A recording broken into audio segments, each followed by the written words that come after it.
শীতকাল তো চলেই আসলো, আর শীতকাল মানেই সন্ধ্যার টাইমে বসে বসে গরম গরম স্যুপ খাওয়া। তাই আজকে বানিয়ে ফেললাম চিকেন স্যুপ। চলো আমি কিভাবে বানালাম তোমাদের সঙ্গে ছোট্ট করে শেয়ার করি। আজ তো রবিবার, আর চিকেন তো আনাই ছিল, তো সেখান থেকে কিছু সলিড পিস রেখে দিয়েছিলাম। প্রায় দিনই তো পকোড়া বানাই, তো আজ ভাবলাম একটু চিকেন স্যুপই বানাই। তো প্রথমেই দেখো আমি কড়াইটার মধ্যে একটু সাদা তেল আর মাখন দিয়ে দিয়েছি।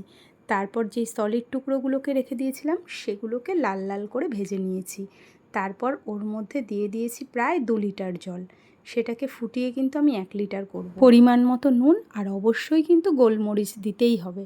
তো এটাকে আমি অনেকক্ষণ ফুটিয়ে নিয়েছি। তারপর দেখো চিকেনের টুকরোগুলোকে তুলে নিলাম, আর ওই চিকেন স্টকটার মধ্যে দিয়ে দিয়েছি আমার কিছু পছন্দের ভেজিটেবলস আর আমার ছেলে মেয়ের পছন্দের কর্ন। এখানে তোমরা বা তোমাদের ছেলে মেয়েদের পছন্দের মতো ভেজিটেবলস দিতেই পারো। আর এদিকে দেখো যে চিকেনটাকে তুলে রেখেছিলাম ওটা ঠান্ডা হয়ে গেছে। তারপর না পুরো চিকেনটাকে ছাড়িয়ে নিয়েছি, আর একটু কর্নফ্লাওয়ার গুলিয়ে রাখলাম, তাহলে না স্যুপটা একটু গাঢ় হবে। এবার দেখো বেশ খানিকক্ষণ ফোটার পর চিকেনের টুকরোগুলোকে দিয়ে দিলাম। আবারও বেশ খানিকক্ষণ ঢাকা দিয়ে দিয়ে ফুটিয়ে নিয়েছি। তারপর গোলানো কর্নফ্লাওয়ারটা দিয়ে দিলাম। এদিকে একটা ডিমও ভালো মতো ফেটিয়ে নিয়েছি।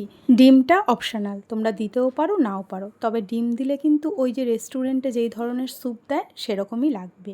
তো যাই হোক, আমার বড় মেয়েটা আবার ডিম দিয়ে স্যুপ খেতে খুব পছন্দ করে, তো ওর জন্যই বিশেষ করে আমি স্যুপ বানালে ডিম দেবই। তো দেখো আমার স্যুপটা রেডি।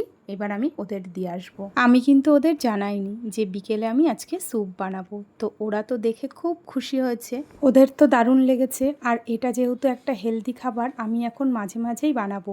তো বন্ধুরা, তোমাদের যদি ভালো লাগে তোমরাও কিন্তু অবশ্যই বাড়িতে একবার ট্রাই করো। আর ভিডিওটা কেমন লাগলো অবশ্যই কমেন্টে জানিও। সবাই ভালো থেকো, সুস্থ থেকো, দেখা হবে আবার নেক্সট ব্লগে।